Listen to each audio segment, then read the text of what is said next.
Hola, hola amigos, Dios les bendiga en gran manera. Bienvenidos a tu Maranatha Class Conexión 7. Realmente este va a ser un espacio donde vamos a poder estudiar, meditar, analizar el estudio de la Biblia a través de la lección joven. Y no lo voy a hacer solo.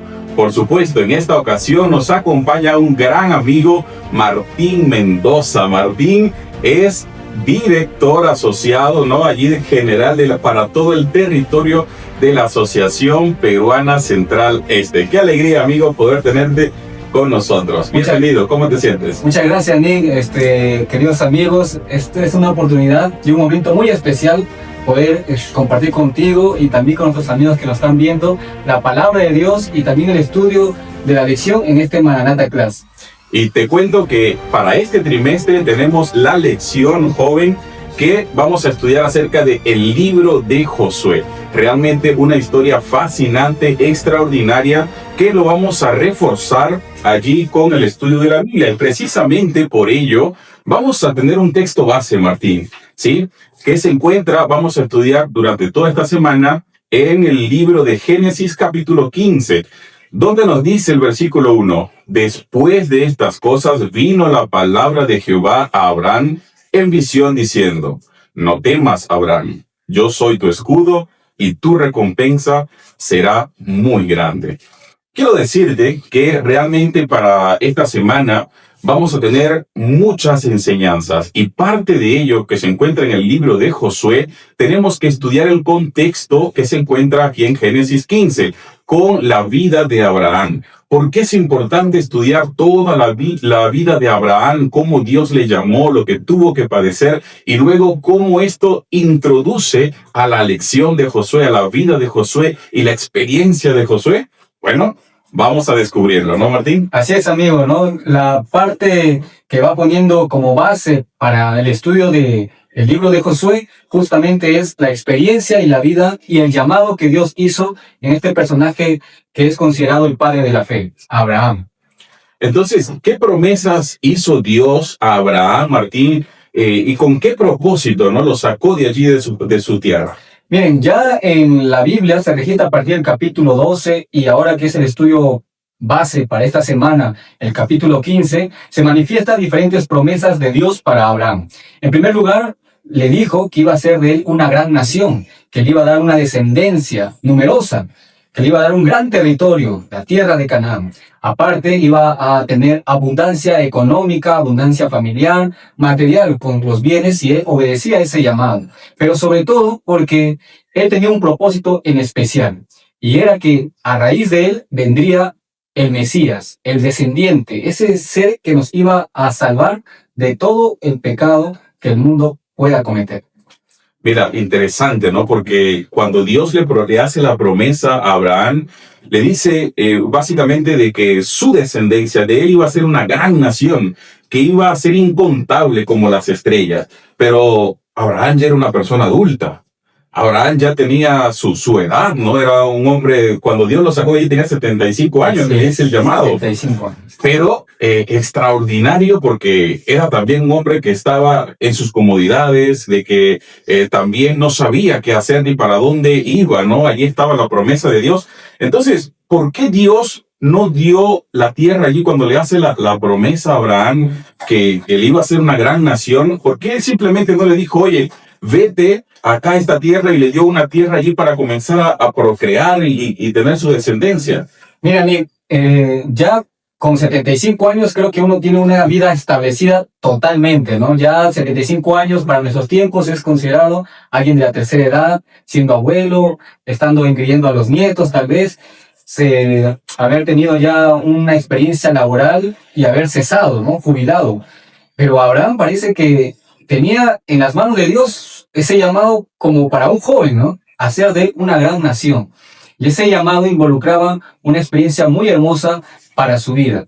Traerlo desde Ur ahora a esta gran nación que iba a ser prontamente una heredad para él, como promesa, la tierra de Canaán, pues Dios tenía que manifestar algunas cosas todavía, ¿no? En primer lugar, antes de poder hacer esto una realidad en la experiencia de Abraham, él tenía que todavía tener una gran nación, que todavía era promesa, no una realidad, ¿no? Tenía que tener descendencia, tenía que tener toda una multitud, como bien mencionaste, incontable como las estrellas, pero para su tiempo, a sus 75 años, aún no era una realidad. Y el segundo punto sería que la tierra de Canaán, los habitantes, los amorreos, los ceneos, todos los que habitaban allí Canaán, aún estaban siendo medidos, y Dios les había concedido un tiempo de gracia muy prolongado, y que todavía su maldad no había llegado a rebalsar la copa y de misericordia que Dios tenía para con ellos. Así que a través de estos dos puntos podemos ver que Dios no podía cumplir lo que estaba prometiendo en ese momento, sino que había un tiempo de periodo de gracia para que se aplique a los habitantes de Canaán y donde Dios iba a manifestar su justicia en caso de su maldad no se lleguen a arrepentir. Y el otro punto es que Abraham aún todavía no tenía una descendencia como para que pueda habitar toda esa tierra. Y es que para tener una gran descendencia hace falta por lo menos un requisito, ¿no? Tener por lo menos un hijo. Por lo menos tener un hijo. Y Abraham no tenía hijos y ya su esposa también estaba mayor. Entonces, era complicado. ¿Cómo podemos nosotros, desde la perspectiva humana, física, creer en algo que ya es imposible? Una mujer que ya dejó de menstruar, un hombre que ya anciano. Entonces, es ilógico, ¿no, Martín? Ya no había fertilidad, ¿no? Ya no había fertilidad, ¿no? Sin embargo, Dios, aún en eso imposible para el hombre, Dios manifiesta su promesa y que va a hacer cosas que tal vez para nosotros es imposible, pero Dios hace su promesa y llega a cumplirla. Muy bien, creo que realmente extraordinario la vida de Abraham y cómo esta promesa también lo vamos a ver más adelante que llega allí con la vida de Josué, ¿no? Porque estamos introduciendo acá en la lección la vida de Abraham, porque luego allí en Canaán pasaban cosas que lo vemos en la realidad actual, lo vemos en el día a día en nuestra sociedad. Y Dios le dijo allí a los cananeos, a todos los habitantes que estaban allí en Canaán, que iba a esperar su tiempo. ¿Pero por qué? ¿Qué estaba pasando allí en Canaán, Martín? ¿Qué prácticas estaban haciendo? Mira, ya para el tiempo de Josué, pues su maldad había llegado al colmo, ¿no? Ya habían rebalsado totalmente la copa de la misericordia de Dios y obviamente la justicia tenía que ser aplicada en condenación para esos habitantes. El libro de Levítico, capítulo 18, enmarca cuando Dios comienza a manifestarle las cosas que deben hacer y no hacer el pueblo de Israel. Dice en los primeros versículos que no harás estas cosas como hacen los habitantes de Egipto o de Canaán. Y ahí había cosas muy perversas, ¿no? De una inmoralidad tremenda. Por ejemplo, se dice explícitamente que ellos no podían practicar la homosexualidad, no podían practicar el hecho de tener actos sexuales inmorales, ¿no? A veces entre mismos familiares los habitantes hacían todo ello. Pero era lo que practicaban. Era lo que practicaban los habitantes de Canaán, ¿no? O sea, hacían sacrificio de sus propios hijos para sus dioses. Y la Biblia menciona que esos dioses eran demonios, ¿no? Eran demonios. Practicaban la hechicería, la brujería, asesinato, maldad, perversidad del corazón. Y Dios, pues, viendo toda esa degradación moral que ellos tenían, pues tenía que ponerle un alto, ¿no? Un alto. Y para ello usó a el pueblo de Israel en manos de Josué, ¿no? Manos de Josué. Pero tenía que establecer todavía una descendencia en el padre de la fe, que era Abraham. Mira, y qué grande realmente podemos ver nosotros a Abraham luego de pasar los desafíos. Yo les comento, amigos, la vida de Abraham no fue una vida de que en el primer momento que Dios le llamó, él confió y avanzó. Abraham tuvo dudas, Abraham tuvo en muchos inciertos, Abraham mintió, Abraham quiso ayudar a Dios en algún momento también a poder cumplir esa promesa que le había hecho unos años atrás, diciendo, bueno, si Dios no me cumple, no voy a dar una ayudadita. Y muchas veces nos pasa también, Martín, como jóvenes, como seres humanos, que creemos que, bueno, cuando Dios nos llama, cuando Dios nos dice algo, no confiamos porque parece que fuese imposible, ¿no? Y queremos ayudar a Dios. Eso creo que es algo que permanentemente en el crecimiento o en el camino cristiano nos acontece, ¿no? El hecho de poder manifestar una confianza total y absoluta, entrega de toda la confianza a Dios, es parte de un desarrollo, ¿no? Y es lo que manifestó el mismo Abraham. Miren, en el versículo 6 del capítulo 15 de Génesis, dice lo siguiente: después que Dios manifestó sus promesas, explica así Moisés, ¿no? Que escribió Génesis. Y Abraham creyó al Señor y eso le fue contado por justicia. Y tú puedes ver que ahí el término creyó viene del hebreo Jehemín. Y Jehemín también tiene raíz para la palabra amén. Cuando es un acierto que nosotros decimos amén porque tenemos la seguridad de que así sea, ¿no? Entonces Abraham, cuando dice creyó, estaba confiando plenamente en lo que Dios le había manifestado, en la promesa de Dios, pero ese creer también tuvo sus desafíos, ¿no? Tuvo que madurar.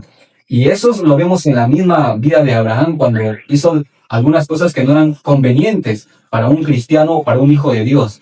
Así que esto nos lleva a que el desarrollo de la fe también toma su tiempo, ¿no? Es un proceso. Es un proceso, ¿no? Es un proceso. No es el mismo Abraham que recibió el llamado a los 75 años, no es el mismo Abraham que cuando estuvo allí en el monte a punto de sacrificar a su hijo, ¿no? Teniendo la la total confianza en que Dios iba a manifestar su poder. Pero él tuvo allí en ese gesto, en esa acción, una entrega total del cumplimiento de la promesa de Dios, ¿no? Y fue así que Dios dijo, este es mi hijo, ¿no? O sea, Abraham ha creído en mí totalmente, ¿no? Es por ello el título de esta semana, ¿no? El pacto de la promesa. Es ese pacto, ese compromiso, digamos, esa alianza que se hace de Dios en el primer momento, pero que no tenía nada, que no había nada. Dios le hace una promesa y una gran promesa, pero no había tierra, no había hijos, no había una esposa fértil, no había la gran nación que Dios le había dicho, ni la tierra estaba. Entonces, ¿cómo podemos confiar nosotros en medio de la nada? Y por eso es que dice Hebreo, ¿no? Que la fe, ¿qué es? Es la certeza de lo que no se espera, la convicción de lo que no se ve. Y allí tenemos nosotros una gran esperanza porque, como me acaba de mencionar, Abraham creyó y le fue contado por justicia. Llegó a ser el grande de grande, ¿no? O sea, allí como el padre de la fe. Además, podemos añadir, Nick, que uno cuando realiza alguna promesa siempre quiere algo que dé la seguridad, ¿no? De que lo que estás hablando va a ser cierto, se va a cumplir. Y en el caso de nosotros, por ejemplo, cuando el banco quiere hacer un contrato, nosotros queremos hacer un préstamo, el banco saca su contrato y nos hace firmar. Se asegura de que nosotros vamos a cumplir con ese préstamo en la devolución del dinero y aparte se gesta una garantía, ¿no? Igual con la compra de alguna casa, de un auto, siempre hay manifestación de algo tangible, de que la promesa que estamos diciendo, la palabra que estamos dando se va a cumplir a través de un contrato. Y en el tiempo antiguo era igual también, ¿no? Era igual también. Entonces, en el caso del tiempo de Abraham, pues el contrato o el pacto era que se sacrifiquen animales, que se partan los animales en dos y se ponga cada uno en altares diferentes, frente a frente, dejando un espacio en el medio. Y obviamente que los que iban a hacer el contrato iban a pasar entre esos dos animales sacrificados, ahí muertos, partidos en dos, dando a entender de que si no cumplían lo que habían prometido, su vida también sería de la misma manera como estaban esos dos animales. Iban a tomar el lugar. Iban a tomar el lugar. Entonces, uno tenía que dar confianza a lo que estaba diciendo porque su vida estaba en juego. Y Abraham hizo esa primera manifestación de ese contrato, de ese pacto, ¿no? Él pasó y menciona el capítulo 15 que todavía Dios no se manifestaba, no pasaba a Dios, pero que en ese proceso las aves de la rapiña querían devorarse a esos animales que estaban allí. Pero Abraham comenzó a espantarlos. Te da a entender de que Abraham, aunque Dios todavía no había procedido a entrar entre esos dos animales, él estaba cumpliendo con su parte de espantarlos, porque él sí quería cumplir lo que había prometido, lo que estaban actuando, ¿no? Lo que estaban haciendo el pacto. Hasta que Dios después, ya pasadas las horas, se manifiesta a través de una antorcha, ¿no? Y eso le dio a Abraham la seguridad de que Dios estaba firmando el pacto que había manifestado, ¿no? A través de las promesas de todo lo que le había dicho desde su llamamiento y ahora que se manifiesta en Génesis 15. Qué bonito, Martín, realmente como Dios de alguna manera nos asegura, nos da la confianza, la certeza de que Él está presente, de que Él pelea nuestras batallas. Yo estoy seguro que todos los amigos que nos están escuchando, nos están viendo por este medio, en algún momento también se han sentido con problemas, con dificultades, y Dios te tiene un propósito para ti, Dios tiene una misión para ti. Y realmente esto me hace recordar unas palabras que dice, cuando tengas temor, cuando tengas miedo, igual hazlo, avanza. Sí, porque quien va a pelear, quien va a estar contigo, quien estará dando toda la certeza de que las cosas van a salir bien al final del túnel, es Dios. Aquel que no ha perdido nunca una batalla. Aquel Dios de Abraham, aquel Dios de Josué, aquel Dios de Moisés. Entonces, tengamos la certeza de que las cosas van a salir bien, aunque no haya nada. Y que ahora promete ser nuestro Dios, ¿no? Por supuesto. El mismo Dios de ellos también es nuestro Dios. Qué bonito, qué bonito.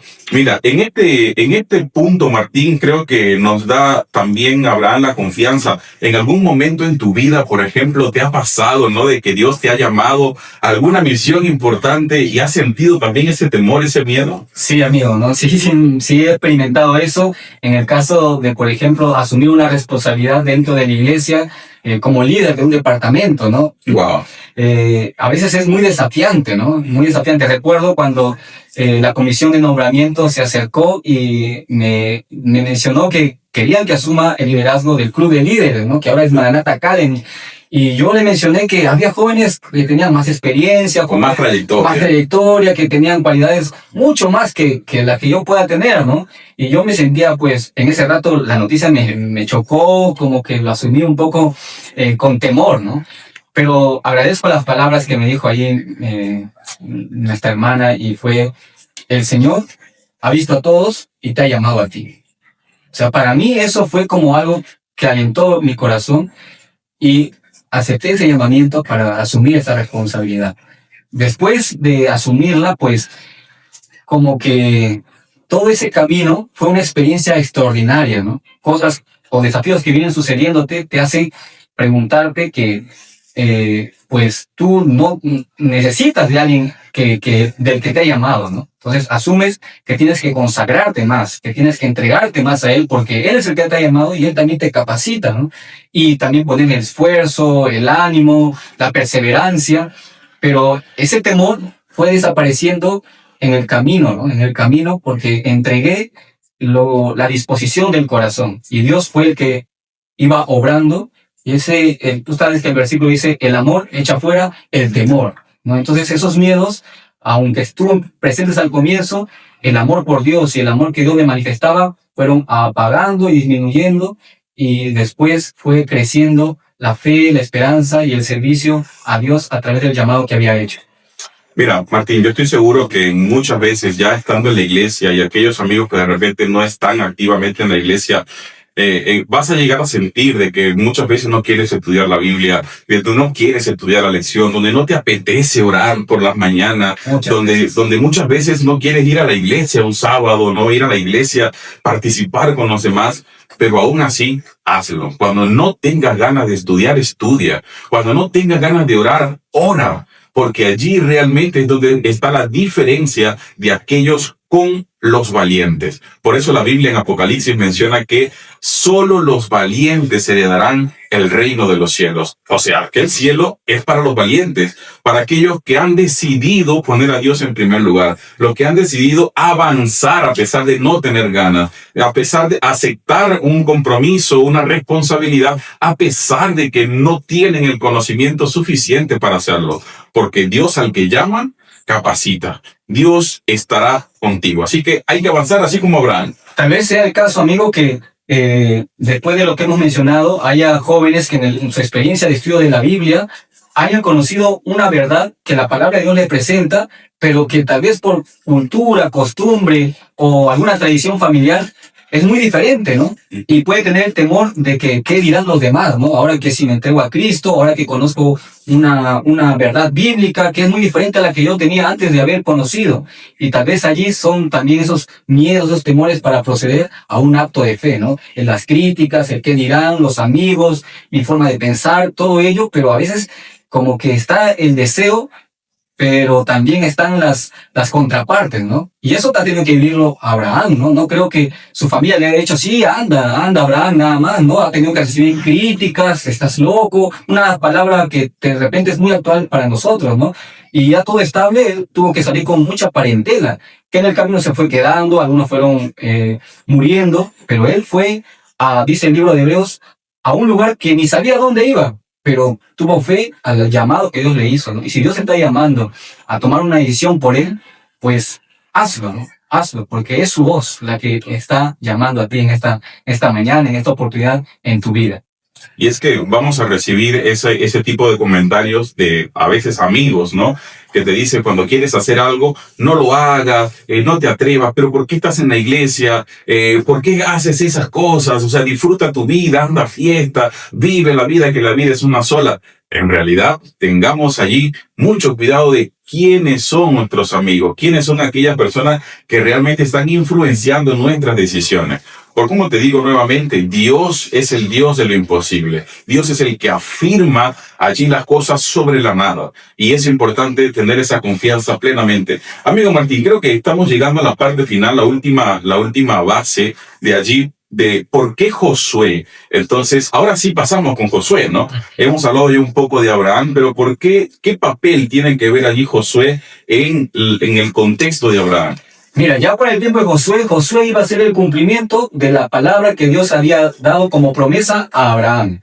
Es decir, ya en los tiempos de Josué, el pueblo de Israel ya era una gran descendencia que provenían de Abraham.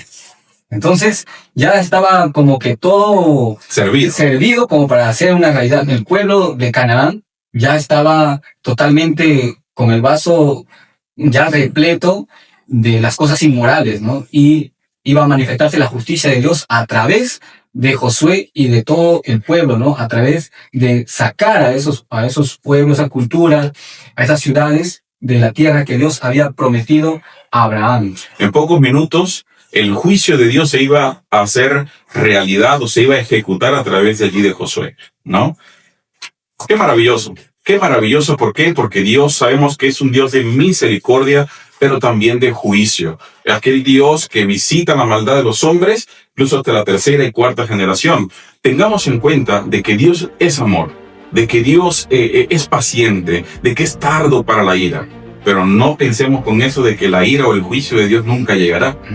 Porque allí está presente también. Sin embargo, el día de hoy tenemos la posibilidad de, así como Josué, conquistar ciudades, conquistar allí seres humanos, ¿no? Que puedan decidir por Cristo Jesús. Martín, un mensaje final para todos aquellos jóvenes.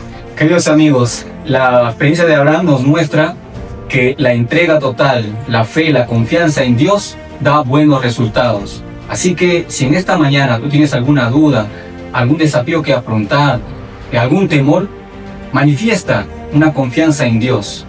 Dobla tus rodillas, entrégale tu corazón a disposición de todo tu ser, que Dios obrará y también te hará un hijo de fe. Bueno amigos, llegó la hora entonces de poder despedirnos, no sin antes invitarles a que puedan darle like allí en nuestro programa. También puedes dejar algunas preguntas, puedes también hacer una solicitud para que podamos orar por ti, por tu familia, por una situación. Déjalo allí en la caja de comentarios y suscríbete para que pueda llegarte. Toda la semana vamos a estar subiendo este contenido para poder ayudar a estudiar, a comprender mejor la palabra de Dios. Que Dios te bendiga. Nos vemos la próxima semana.